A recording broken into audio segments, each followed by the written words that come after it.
Friday's food for thought. Inner dialogue. Even the funny inner dialogue can be damaging. When I was growing up, and actually for many years, and probably even the last few years, but I don't remember, I would jokingly say, "Oh, yeah, well, then, yeah, that'll happen, and then I'll probably die."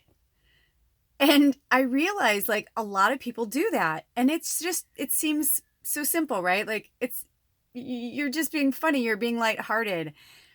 But there's a negative in there. It's like you're already rewiring, or excuse me, ooh, see, I'm thinking rewiring, but you're wiring your brain and rewiring it, that's right, over and over, telling yourself the same lie, telling yourself something that it's like that safety net, because if you don't succeed, it's easier to stay in the, oh, someday, someday, someday.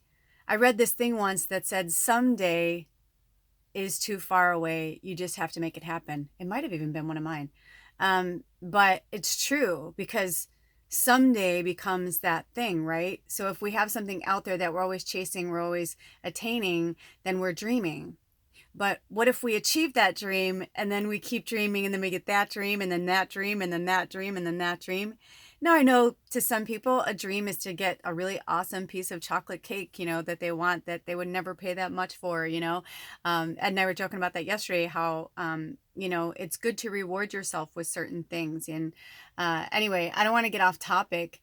I just think this one's really important because I was writing something and in the back of my head, I heard this voice that was like, yeah, that's what's going to happen.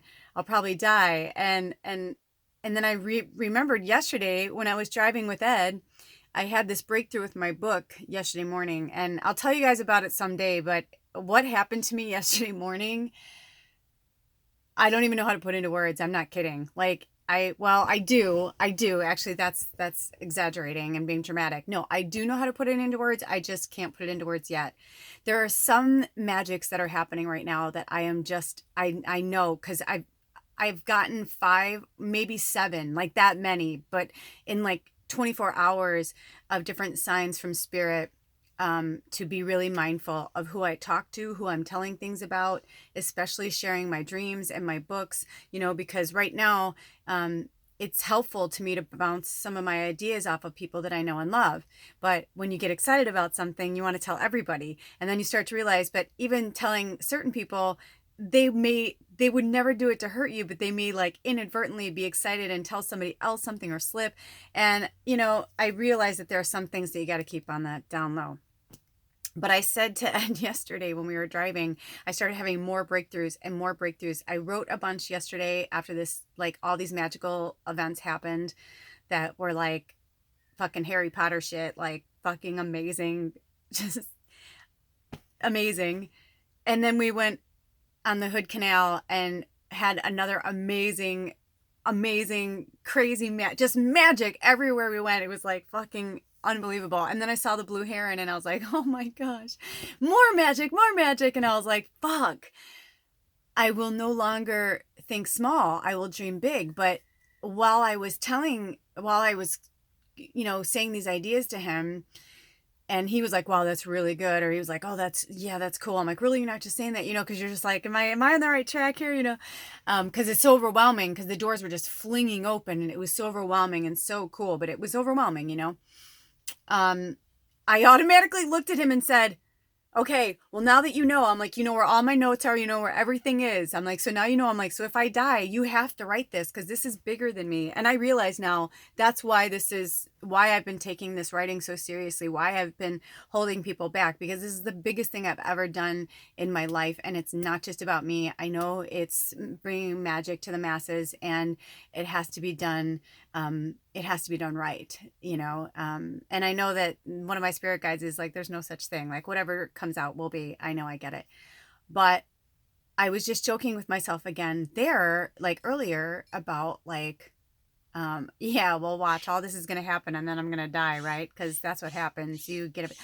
And I was like, oh my gosh, this is like this inner dialogue, this inner joke that I've been having with myself forever. And I probably have said it to other people. And, I realize the damage I've done to other people, by the way. I mean, I'm not blind to that. I know what I've done. I know what a vampire I was. I know exactly who I was. That's why I've said over and over and have shown my journey. I want people to see that I know there's no such thing as perfection. I know, I understand. I really truly do. So I don't want to get too, lengthy about this. I just want to say for our Food for Thought Friday is start recognizing certain thought patterns in your brain. And remember that anything negative isn't yours because you wouldn't say anything horrible to yourself. And anything that comes to your mind and is something that's holding you back, think about if you would turn around and say that to your friend and or your family or someone that you love. Would you say that? Would you say that? You know, I wrote something earlier on my Instagram about, supporting people, because even sometimes the way we support people is actually really damaging. Again, I'm noticing this in myself too. I'm sure I've done readings for people in the beginning. I'm not perfect, right? So I'm sure I gave false positives or, but for some reason we came together for that medicine together. And I know that too. We all make our choices. So we have to choose what thoughts that we are going to bring into our minds, into our souls, into our hearts, into our decision making. It's really vital right now that we rewire our brains.